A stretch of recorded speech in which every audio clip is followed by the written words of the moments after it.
Thank you so much. So oh, well, I'm so glad we got a little warm up with the connection and the collaboration, because hopefully we'll have a little bit more of it today as we unpack probably what is we will look back on as the greatest both challenge and opportunity of our generation. We are the people who will really determine what comes next. And so I'm excited to have hopefully what is a little bit of a conversation about this today, because one of the things that we all have in common that I feel was like a real theme over the past couple of days is how do we best serve our kids, not just in the current moment, but in terms of what they need from us in what is to come. And one of the things that we observe is that, really in our classrooms, sort of really across the globe, there are young people who have already sort of made a decision about who they believe they are based off of their experiences. And we hear this all the time, right? Comments like, I'm not creative enough.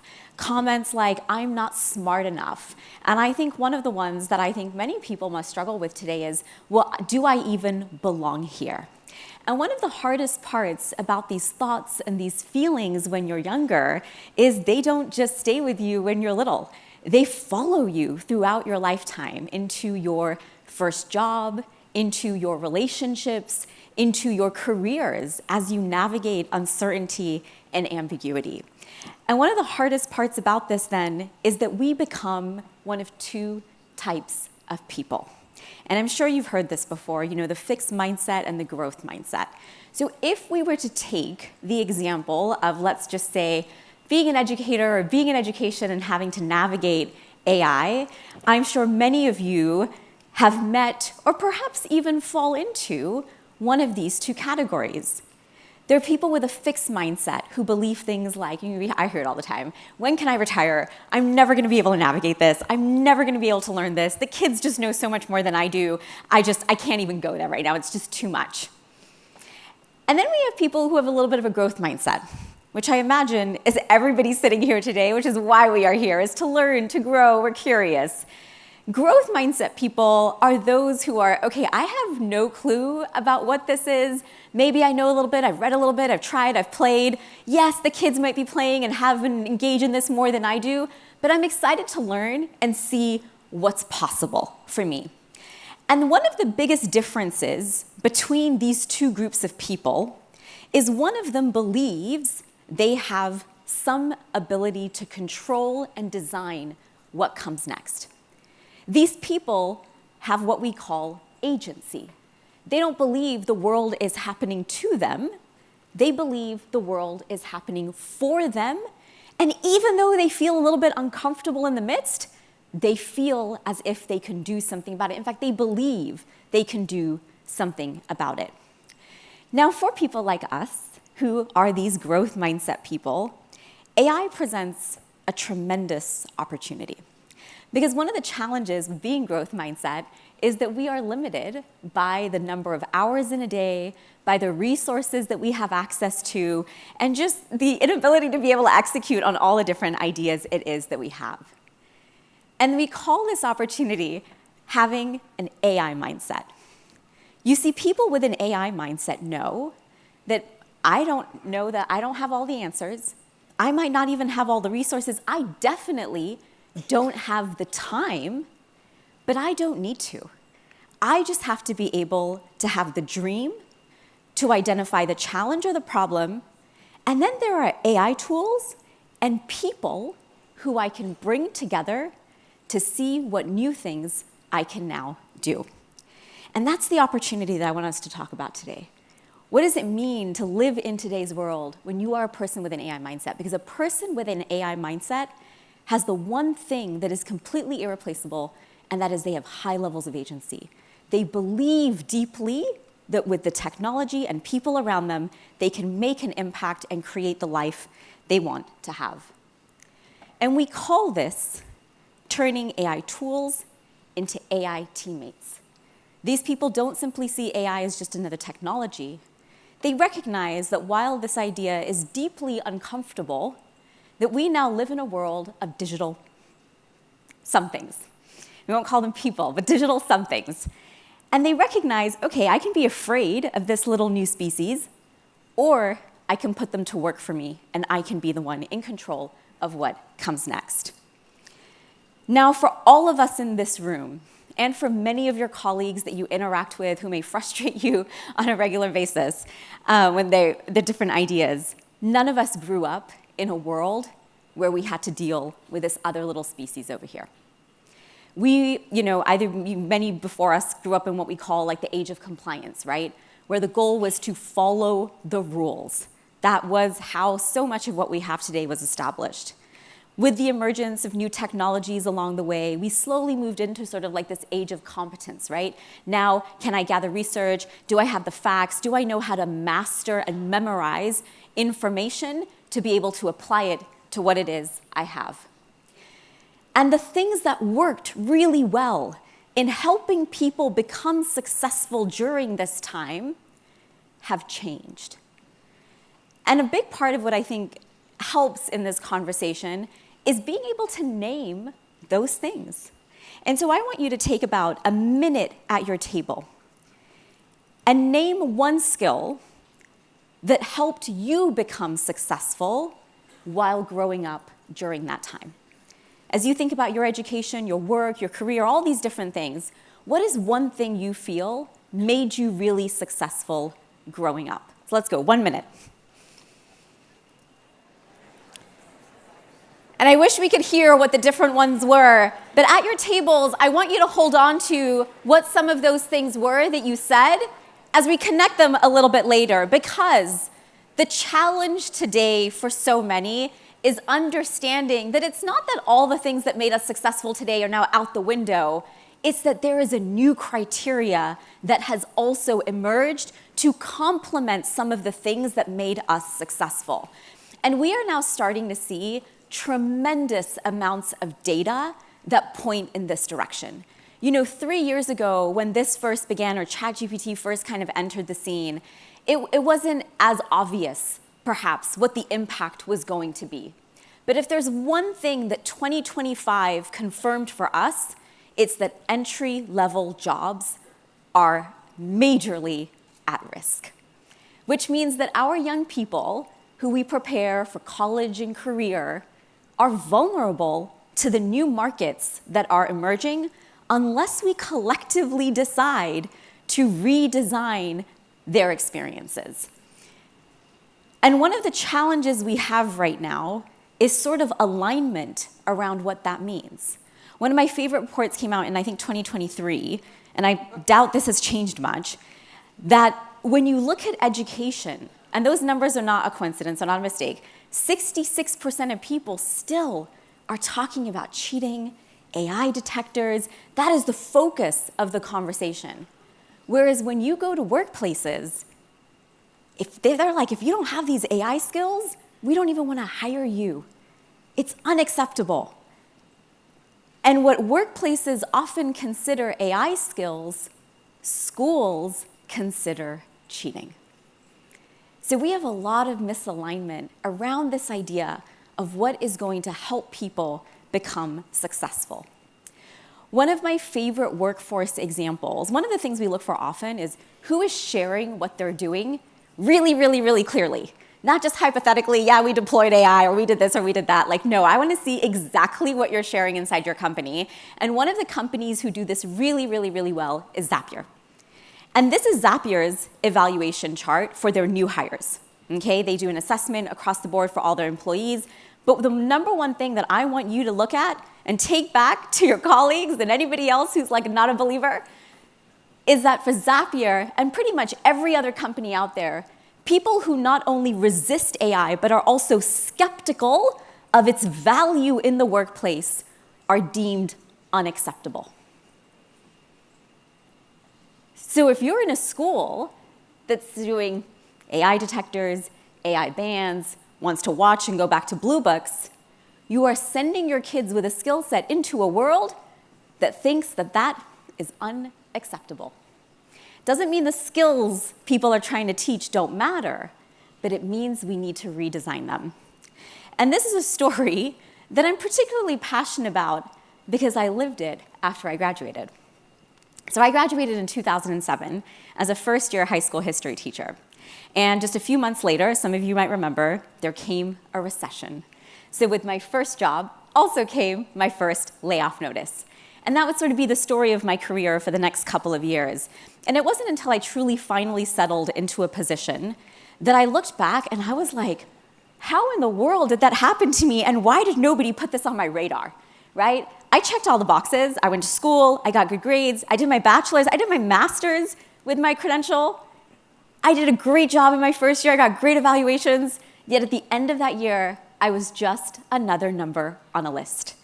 One that nobody had ever talked to me about. I'd never even heard the word layoff before, which might sound really ignorant, but it's completely true. And it wasn't until I settled into a position and I started to do some research about why do people walk into the world so drastically unprepared for what is going to come next. And if I had to summarize it in one line, it really came down to this idea by it's author William Gibson: the future is here, it just isn't evenly distributed. Because if you think back to 2007, you might also remember that was the year that Steve Jobs launched the iPhone. And while today it sounds so crazy to say that the app economy was this big revolution, this change in how we live, work, and communicate, because today, I mean, it's only, 9:15 a.m., but if you were to swipe up on your iPhone, or however it works on an Android, and you were to count the number of applications you have open, guaranteed we are all 10 plus. That is how ingrained this technology has become in our lives that 20 years ago, a little under 20 years ago, didn't even exist. It was also the time when apps like Facebook, YouTube, Airbnb, and all the other technologies that we use today were coming into existence. So how was it, I thought, that all these people kind of had an idea of what was going on to prepare for that moment, to create for that moment, to build businesses for that moment, but people like me and so many others were either losing homes, struggling in the economy, unsure about why what was happening to them. And once I kind of figured out, okay, this is how you play the new rules of work, my life completely changed. And when I look back now, the same elements that helped people adapt back then are the same elements that will help us adapt today. Here's the difference, though. Yesterday, those things gave you an edge. They helped you be up here on stages like this. They helped you maybe launch a side hustle or a side business and do a couple of other things. But what yesterday gave you an edge, today is your baseline entry ticket into anything it is you want to do. And that's really kind of the challenge before us today, but also, like I said, the big opportunity. Because people who understand this, people who can understand, hey, that entrepreneurial skill set, I don't need to start a business. We don't all need to go off and launch things. But we need to have this mindset of an entrepreneur. I'm willing to try something. I'm willing to build something. I see a problem and I feel like I can do something about it. Yesterday, that gave you an edge into doing something a little bit cool, a little more different. Today, for our young people, this is a baseline entry ticket into what comes next. And that's why today you see people who either are excited by what's happening or deeply fearful. And I don't want to say either that it should be either or, because I also say that if you are excited but not deeply fearful at the same time, and you don't know how to balance those both emotions, then you don't really know what's going on. So we can be excited and also scared, but we have to be able to look at the opportunity ahead of us so that we can design what's right for our community. But you have a lot of people right now who are either, if you look at, there's a lot of data coming out about how Americans feel right now about AI, and it is not positive. It's not positive, and I doubt it's going to become more positive anytime in the near future unless we make some major changes. So you have people who either believe this is the age of automation, where we're trying to automate everything away from people, we're trying to replace people, or you have people who believe we are living in the age of agency, where I can do things now that I never could have done before on my own. And this is, again, the challenge for us, but also the opportunity. We are very comfortable with the skills, the strategies, the environments, the experiences that came with the age of compliance and the age of competence, we must now slowly begin to make that transition to the skills, mindsets, and experiences not just young people, but all people need to navigate what I call the age of agency, where we are able to do not just more things, but be able to do things that we've never been able to do before. One of the biggest problems we have right now, though, is that every single data point tells us our young people are graduating with the lowest levels of agency that we've seen. This was a report that was recently put out by the Brookings Institute called the disengagement gap. That little tiny blue sliver that you see at the very top are what they call people with high agency. So right now, the data tells us across grades 3 to 12, only 7% of our students graduate with high agency. Majority of them are graduating like machines. They're passengers, they call them. They're checking the boxes. They're doing what they think they're supposed to be doing, jumping through every hoop they've been told to jump through, and graduating and finding, hey, there's not a lot out for me here. Why am I not getting a job? Why am I not getting hired? Why am I putting in 100 applications and not hearing anything back? And so the question before us then becomes, well, what happens in a world when machines can start to act and think like humans? So let's look at a couple of things that they can do today. Today's machines can research and write tremendously well, right? If you know how to program them, you know how to use them, you know how to do a little fact-checking here and there. They're not perfect, but neither are we. But there's no doubt they now have this skill set that is getting better literally by the day. We have AI tools that are able to design. As long as I have a little bit of imagination and curiosity and I ask, hey, can you tell me what this room looks like with these color walls? Gemini's Nano Banana will generate for me in seconds what an interior designer might take a couple weeks to give back to a client. We have AI tools as well where you can upload a video. Today, you don't even have to upload a video. You can just say, make me a video. Where for somebody like me who only speaks English, can now sound like this. ¿Cuántas horas has pasado creando documentos y presentaciones de PowerPoint? Y cuando te muestre estas herramientas de IA en Microsoft, no lo creerás.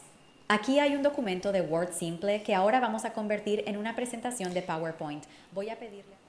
And this one's my favorite. Because if there's one conversation I think I've heard worldwide, it's cell phone bans. And one of the things I think most people don't realize is when we celebrate cell phone bans, you'll hear it all the time. We took the phones away and now everybody's so happy. We took this away and the kids are talking to each other now. And that's amazing that that's happening. But all you did was create a fake environment. All you did was say, I have zero agency when this is in my hand. I have zero agency on how to self-regulate or how to self-control, how to build habits that are going to keep me healthy and balanced inside and outside of school, that I had to take this away to get that sense of agency back. And one of the challenges for us today now is these are going to go away, right? Every single company is currently working on this replacement. And one of them that recently came out looks like this. Style that you'd expect from Ray-Ban, but they're the first AI glasses with a high-resolution display and a whole new way to interact with them, the meta-neural band. That's this guy. All right, now, the display is large enough to watch a video or read a thread of messages. It appears in one eye. It's slightly off-center, so it doesn't block your view. It is very high resolution and very bright. I mean like 42 pixels per degree, which is sharper than any major headset that's out there, and up to 5,000 nits of brightness. So it is crisp whether you're indoors or outdoors on the sunniest day. And then there's the neural interface, the meta-neural band. So for the glasses, we are replacing the keyboard, mouse, touchscreen, buttons, dials, with the ability to send signals from your brain with little muscle movements that the neural band will pick up so you can silently control your glasses with barely... For anyone familiar with the most famous company right now who really catapulted the cell phone ban yonder, there will be no yonder for AI. There will be no company that will be able to come in and remove this from your space so that, yay, now our kids can talk to each other again. This time, we're going to have to figure it out. And one of the ways in which I believe we can do this is by adopting these 3 mindset shifts. Now remember, like anything with mindset, it's really a lifelong journey. It doesn't happen in 45 minutes. It doesn't happen because a slide is up in front of you.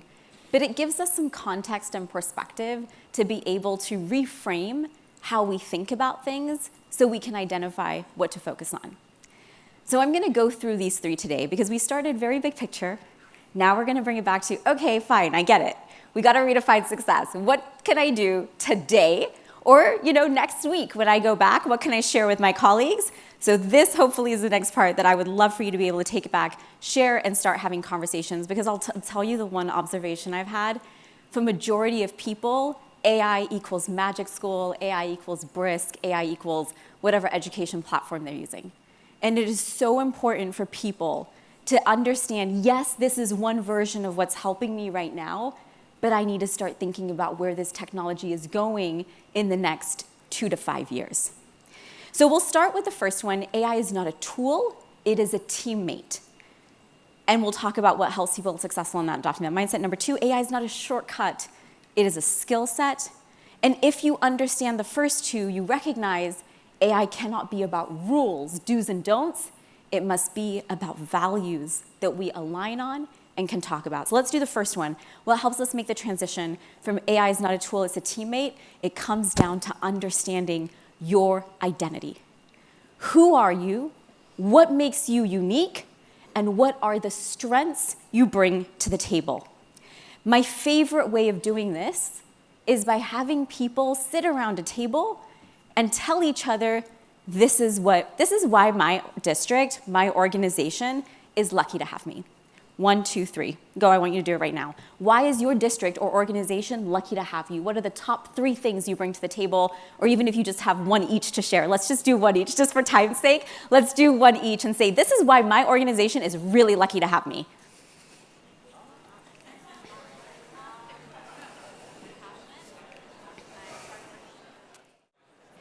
All right, I'm going to bring you back. I imagine there were some of you who were able to say, boom, boom, boom, these were the things. And I also imagine there were some of you who were like, I don't know.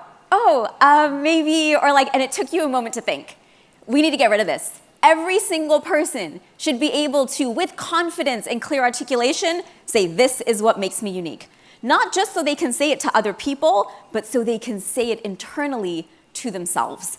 And one of my favorite tools to be able to do this that is completely free is the Spark type.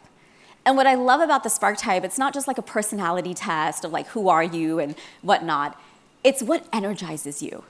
What makes you come alive? If I asked you to do like the number 1 type of experience or the number 1 type of work you would want to do, this is the kind of work I would love to be able to do. But the Spark type also tells you the opposite. It also tells you what drains you. And what drains you doesn't mean that you're bad at it. It's just not really my number 1 choice. And today, when we think about making AI tools part of our team, it's also really important to think about how our human teams are being designed and developed too. Because right now, we ask a lot of people to do a lot of different things. And today, if we were to be like, okay, you're really great at this, you're great at this, you're great at this, you're going to work together, your AI tools are great at this, this, this, the speed at which we could accelerate towards the visions it is we have would just be tremendous. And that's really what we have to do, but we can't do that until people actually know, hey, this is what I'm really good at, this is what my strength is, and that gives you the confidence to play in your space while the other people and tools kind of play in theirs so that we can work better together.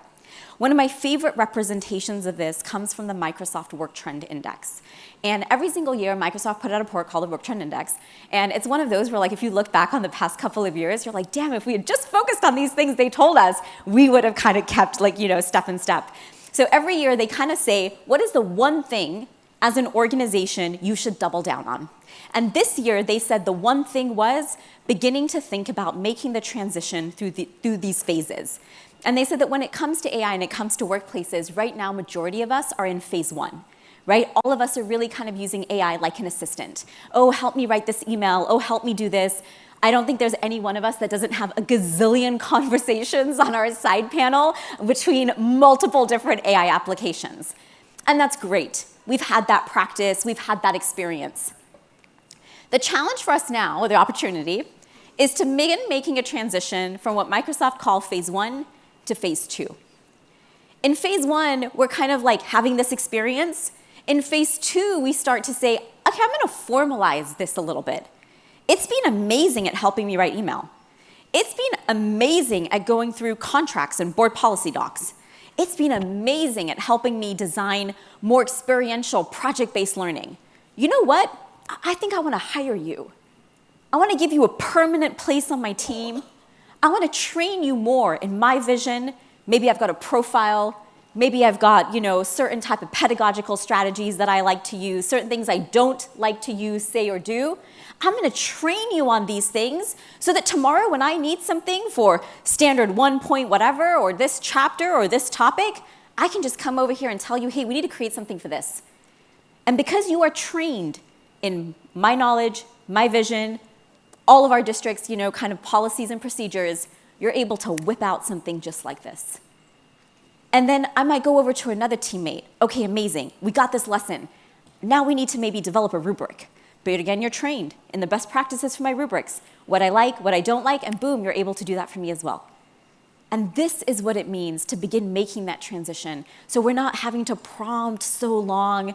We're not having to open a new tab and a new conversation every time we need something. We have a trained little team here. And you know what the biggest opportunity is? I can't take my amazing friend Kristen over here, who's super creative with Adobe and does a bunch of things, and give her to each and every one of you. Can't do it. But I can ask her, hey, Kristen, are there some best practices you have that we can plug into an AI tool so this person over here that might want to learn more and is working on this topic can talk to your chatbot and ask it some questions and have it guide them through the experience? Absolutely. We can't scale human labor, but we can scale our AI teammates who will work around the clock for us 24/7. And the reason people can be so ambitious about this vision that they are walking towards, that they say will be kind of, come to full fruition by 2030, what they call AGI, artificial general intelligence, where computers are pretty much as good as humans at most knowledge work, is because the same way we as educators have competencies and goals for our learners, AI companies have that for their tools as well. And every AI company has a little bit of a different competency-based learning model. I use this one from OpenAI because it's a little bit simpler. Level 1, just be a simple chatbot. Can you just have a text conversation back and forth, right? Think about our littles. Can you read and write and do these sentences, right? But once you do that, you need to advance in your thinking. We want you to start now applying some analysis and some critical thinking skills. And 2024 was the year we saw the first reasoning models, which are now just the standard models, right? And now we're sort of hovering in space 3, agents. Now that you can text and talk and do images and all this stuff, you've got some critical thinking and reasoning, I'd like you to have a bit more independence. So now I'm going to give you this task. I'm going to tell you the parameters. I'm going to tell you my goal, and I want you to go off and do that task. And that's kind of where we're at right now, right? Not perfect, but we are absolutely seeing progress and promise on that front when they are trained well to execute on these things. And again, remember, for people like me and you, how much it affects us, it's hard to say. But if I'm 5, if I'm 10, if I'm 15, you better believe I'm walking into a completely different world than what me and you are experiencing. And so the reason I bring this up is because one of the things you'll often hear pretty much, this is probably the most famous phrase I've heard all year, kids just aren't thinking anymore. Thinking is at risk. No one's thinking anymore. And I don't know how you look at today's world or the world before ChatGPT and argue that people were somehow thinking tremendously before. Like, I truly don't, right? I love Yuval Noah Harari. He says, we've never had more access to information, and we've never been more dumb. So when we put our energy and our focus on thinking, we miss the bigger picture. And so I argue that that's the wrong place to put our effort. We shouldn't be worried about thinking. We should be worried about agency, which every data point I showed you already tells us is at an all-time low. The kids are thinking. The passengers and all the big blocks you saw, that's kids thinking. That's them doing your essays. That's them checking your boxes. That's them getting their grades. That's them doing all the things they think they need to do. But ask them to take that into a workplace, put them in an ambiguous, uncertain situation, like many of us have been placed in today with AI, and look around how we struggle to have agency to design what comes next. And that's not just kids. That's adults too. We can all think, but how many of us feel as if we have agency? However, when you focus on agency, thinking is a natural byproduct. You can't be a high agency person if you don't know how to communicate. You can't be a high agency person if you don't know how to think critically. You can't be a high agency person if you don't know how to collaborate with other people. So when we focus on agency, every single other piece begins to fall in place. And you know who's absolutely fixated on agency right now? Every AI company that's out there. They've taken every learning science principle that me and you are trained to execute, and we've decided to create a world now where we do this more for machines than we do for our people. And one of the people who I think explains this best is Jensen Huang, who is the CEO of NVIDIA. Fundamental advance in artificial intelligence. We call it agentic AI. Agentic AI basically means that you have an AI that has agency. It can perceive and understand the context of the circumstance. It can reason, very importantly, it can reason about how to answer or how to solve a problem. And it can plan in action. It can plan and take action. It can use tools because it now understands multimodality information. It can go to a website and look at the format of the website, words and videos, maybe even play a video. Learns from what it learns from that website, understands it, and come back and use that information, use that newfound knowledge to do its job. And when you ask these AI companies, hey, how are you getting these tools to advance in this way? This is what they say. We give these models time to think more, to make mistakes, to refine their strategies, and to try different things. This is exactly what we want for people. Learn and fail, try and iterate. We have taken the strategies that we know well for agency, and again, we are applying them to machines today more than we are people. So what's one way we can go about having a better impact in changing this narrative a little bit and helping people become a little bit more ambitious about the problems they believe they can solve and the ideas they believe they can create?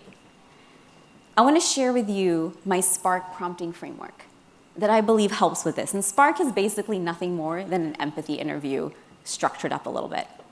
It can be used both with and without an AI tool.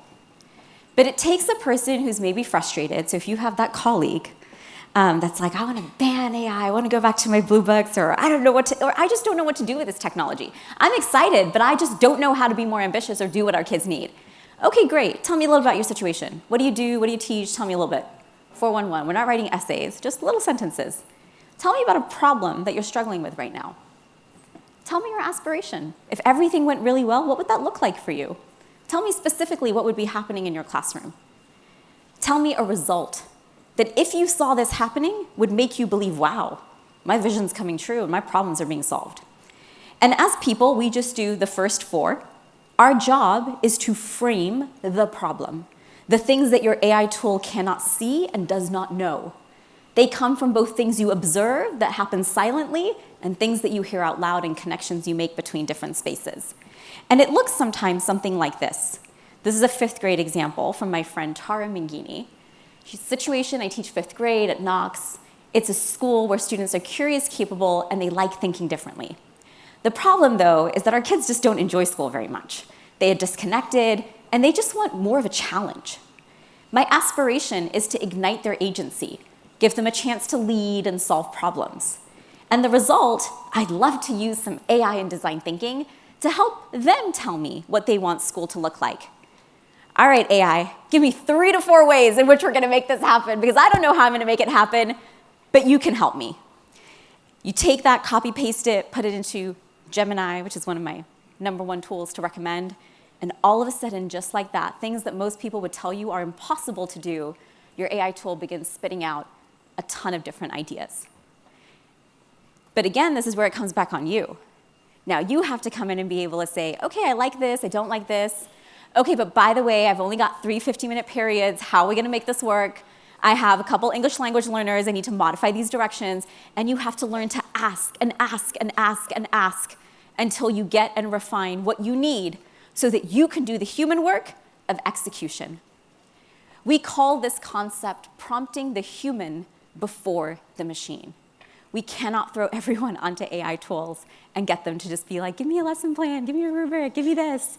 No, we must first articulate for ourselves with each other what our vision for success looks like. And one of the hardest parts about this is that when people do this, they feel like they're cheating. Well, I just asked this question and now I got all this stuff, because we are so used to being overworked. But the most important work that people will do moving forward is being that human spark, having the idea, identifying the problem, and saying, this is what we need to do. I don't know how we're gonna do it, but I'm gonna be ambitious enough to say it out loud and find a way. Your AI tool will take over that messy middle, because that messy middle that we're stuck in right now is exactly what is holding us back. But no matter how much your AI does, at the end of the day, you as the person will always be accountable for that final decision that was made. You're not gonna be able to be like, oh, Gemini did this. No one's gonna care. It's gonna be 100% on you. The beginning and the end, the most important parts are on you, which brings me to the third one, which is integrity.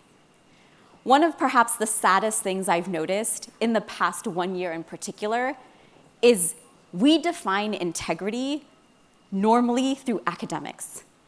What does integrity look like from 8 to 3 and, well, oh well, to any hours after? Our kids are most at risk outside of school with these companies and AI tools than they are inside of school. Integrity has to be who we are 24/7, 365 days a year. For that reason, tools like this don't work. And they may have worked in 2023 when we were trying to come up with something right away. And if it's something that you've seen people adopt, or maybe even you've adopted, that's fine. Again, we learn and grow, we try different strategies, and we recognize what needs to change and evolve. When something is so deeply embedded into each and every single thing you use, you cannot even open up the internet anymore without AI being there. This model simply does not work. And one of the things that we so desperately hear from each and every learner, this just came out yesterday, I want my teacher to teach me how to use these responsibly. You survey any group of kids, they don't say, I want an AI, they don't want a course, they don't want a game. I want my teacher to teach me. One of the challenges today in that, and the reason they ask for teachers, is most of our kids right now are learning from social media. This is the Teach AI report, the framework they put out, which is fantastic. But one of the first things they show us, guess where kids are learning about AI right now? It's not from schools and it's not from workplaces. It's from companies that prioritize 30 to 60-second hacks.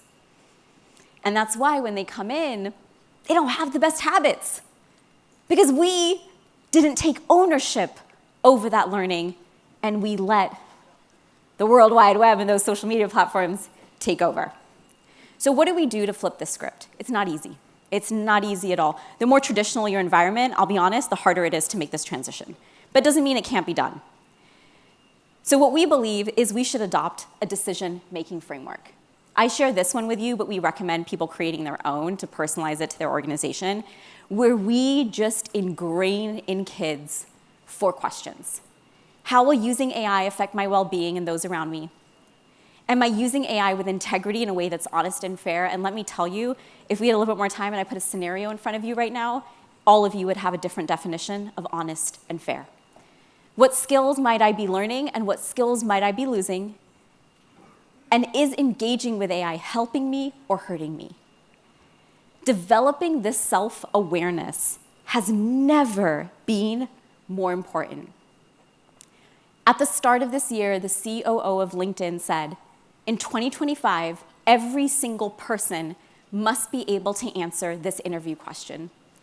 Tell me a story about a time you used AI at home or at work. And for kids, we change it to school. And when I hear tell me a story, I'm not looking for how good you are with ChatGPT. I'm looking for beginning, middle, end. I want to know what sparked your interest and curiosity. I want to know how you make decisions and who you involve and what you do along the way. And I want to know how you think about impact and results and reflection. The 2 skills that today's workplaces look for, character and communication. Because they know we can't walk around giving our employees a set of traffic lights. We need them to have the ethics, integrity, character, and communication skills to make good decisions. And if you're wondering what happens when they don't, you can Google Deloitte and their AI problem they just had recently. This is a quote from Reid Hoffman. He said, today's career is no longer a single ladder to climb the way it was for many of us. It is now a portfolio of projects, experiments, and creative bets, one where autonomy, purpose, and ownership matter more than job titles or credentials. I would be lying, anybody is lying, if they tell you that this work is even remotely easy. And even for people like me who, you might see on a stage like this and be like, oh, wow, like they must have it figured out. We absolutely do not. In fact, I spend a lot of my time at home complaining about, oh my God, I don't know about this, I don't know about this. And one time, my nephew, who's now almost 7, but he was 4 at the time, heard me, and this is what he said. I don't know if I can do it. I'm not going to be able to do it properly. You can do hard things. I can do hard things? Yeah, you can. Who told you that? My teacher. Your teacher? We have so much more of an impact than we probably know and believe. And to each and every one of you, I wish you the best of luck in doing hard things. Thank you so much.